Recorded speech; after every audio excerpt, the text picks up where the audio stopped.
There's a chart I saw recently that I can't get out of my head. A Harvard business professor and economist asked more than 5,000 Americans how they thought wealth was distributed in the United States. This is what they said they thought it was. Dividing the country into 5 rough groups of the top, bottom, and middle 3 20% groups, they asked people how they thought the wealth in this country was divided. Then he asked them what they thought was the ideal distribution. And 92%, that's at least 9 out of 10 of them, said it should be more like this. In other words, more equitable than they think it is. Now that fact is telling, admittedly, the notion that most Americans know that the system is already skewed unfairly. But what's most interesting to me is the reality compared to our perception. The ideal is as far removed from our perception of reality as the actual distribution is from what we think exists in this country. So ignore the ideal for a moment. Here's what we think it is again. And here is the actual distribution. Shockingly skewed. Not only do the bottom 20% and the next 20%, the bottom 40% of Americans barely have any of the wealth. I mean, it's hard to even see them on the chart. But the top 1% has more of the country's wealth than 9 out of 10 Americans believe the entire top 20% should have. Mind-blowing. But let's look at it another way, because I find this chart kind of difficult to wrap my head around. Instead, let's reduce the 311 million Americans to just a representative 100 people. Make it simple.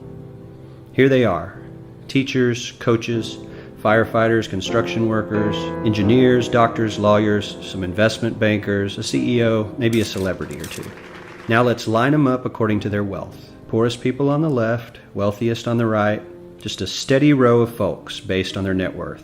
We'll color code them like we did before based on which 20% quintile they fall into. Now let's reduce the total wealth of the United States, which was roughly $54 trillion in 2009, to this symbolic pile of cash. And let's distribute it among our 100 Americans. Well, here's socialism, all the wealth of the country distributed equally. We all know that won't work. We need to encourage people to work and work hard to achieve that good old American dream and keep our country moving forward. So, here's that ideal we asked everyone about. Something like this curve. This isn't too bad. We've got some incentive, as the wealthiest folks are now about 10 to 20 times better off than the poorest Americans. But hey, even the poor folks aren't actually poor, since the poverty line has stayed almost entirely off the chart. We have a super healthy middle class with a smooth transition into wealth. And yes, Republicans and Democrats alike chose this curve. 9 out of 10 people, 92%, said this was a nice, ideal distribution of America's wealth. But let's move on. This is what people think America's wealth distribution actually looks like. Not as equitable, clearly, but for me, even this still looks pretty great. Yes, the poorest 20 to 30% are starting to suffer quite a lot compared to the ideal, and the middle class is certainly struggling more than they were, while the rich and wealthy are making roughly 100 times that of the poorest Americans, and about 10 times that of the still healthy middle class. Sadly, this isn't even close to the reality. Here is the actual distribution of wealth in America. The poorest Americans don't even register. They're down to pocket change, and the middle class is barely distinguishable from the poor. In fact, even the rich between the top 10 and 20 percentile are worse off. Only the top 10% are better off. And how much better off? So much better off that the top 2 to 5% are actually off the chart at this scale.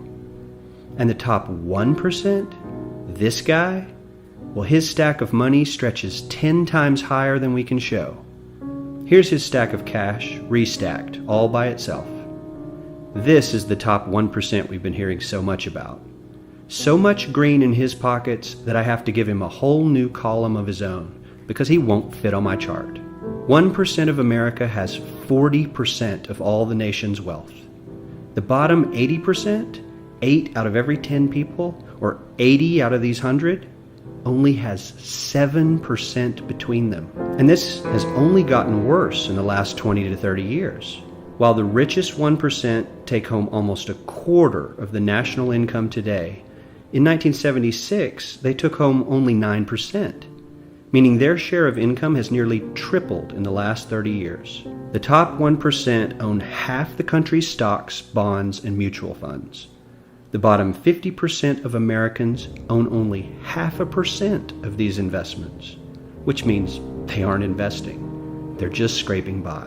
I'm sure many of these wealthy people have worked very hard for their money, but do you really believe that the CEO is working 380 times harder than his average employee? Not his lowest paid employee, not the janitor, but the average earner in his company. The average worker needs to work more than a month to earn what the CEO makes in 1 hour. We certainly don't have to go all the way to socialism to find something that is fair for hardworking Americans. We don't even have to achieve what most of us consider might be ideal. All we need to do is wake up and realize that the reality in this country is not at all what we think it is.